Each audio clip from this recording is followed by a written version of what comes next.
इसी क्रम को आगे बढ़ाते हैं और हमारे बीच में सुश्री अलका शर्मा जी जम्मू से इस पटल पर उपस्थित है।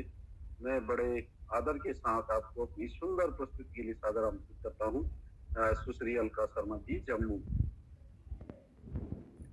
नमस्कार सर और नमस्कार सभी गणमान्य अतिथियों को जो यहाँ पे उपस्थित है इस समय।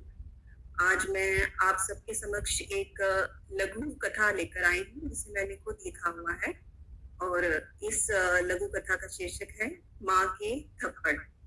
तो मैं ये कहानी शुरू करती हूँ। सेतु के बस्ते में ढेर सारी पेंसिल्स, पेन्स, डायरी और 100 रुपए पाकर चैतन्य पूछे बिना नहीं रह सकी। सेतु, ये सब चीजें तुम्हें किसने लाकर दी? मैंने तो नहीं लाकर दी तुम्हें। फिर तुमने इन्हें कहाँ से प्राप्त किया? माँ के इस प्रश्न के लिए सेतु तैयार नहीं था। हड़बड़ाहट में उसके मुंह से बस इतना ही निकला, संयम ने दिया मुझे ये सब माँ। संयम ने? लेकिन किस लिए? चैतन्य ने पूछा। माँ, संयम मुझे बहुत प्यार करता है, मेरा दोस्त है। वो मुझे अक्सर उपहार देता रहता है। माँ से बातें करते समय सेतु नजरें चुरा रहा था। और ये रुपए, ये भी संयम ने दिए होंगे। चैतन्य गुस्सा पीते हुए बोली, नहीं माँ, ये तो मुझे पिताजी ने। आगे का शब्द सेतु के मुंह में ही रह गया। माँ के 3-4 थप्पड़ खाकर उसकी बोलती बंद हो गई। चोरी के साथ झूठ भी? तुम्हें किस चीज की कमी है जो तुम अपने सहपाठियों के बैग से उनकी चीजें चुराने लगे हो? और रुपए? जरूर किसी अध्यापक की जेब से तुमने रुपए चुराए होंगे।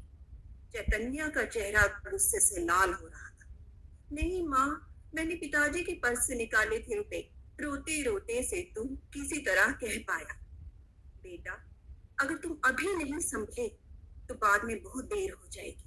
क्या तुम्हें अच्छा लगेगा जब लोग मुझे चोर की माँ कहकर संबोधित करेंगे?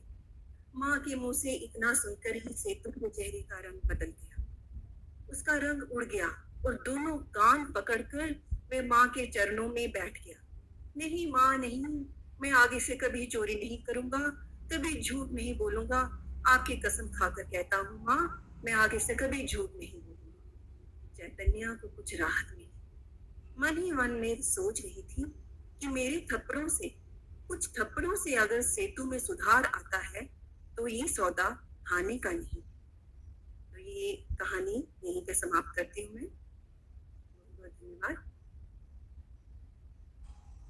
बहुत सुंदर प्रस्तुति और जैसा कि हमारा ये जो अभिभावकों का सम्मेलन है, ये विविधता लिए है। अभी तक हमने जो है कविता, भजन, गीत और आपके बाल रचना, लोकगीतों को सुना और उसके साथ साथ एक विविधता और मिली कि हमने इसमें एक लघु कहानी को भी सुना और माँ की थप्पड़ और बहुत प्रेरक कहानी को सुना कि बच्चे जब इस तरीके से थोड़ा-सा एक गलत प्रवृत्ति की ओर बढ़ते हैं, चोरी की ओर बढ़ते हैं अपने।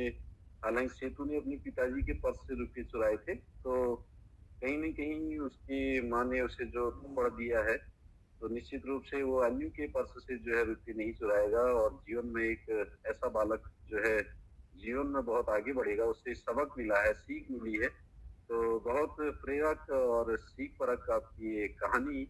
धन्यवाद। बहुत-बहुत धन्यवाद आपका। और इसी क्रम को हम आगे बढ़ाते हैं। हमारे बीच में श्रीमती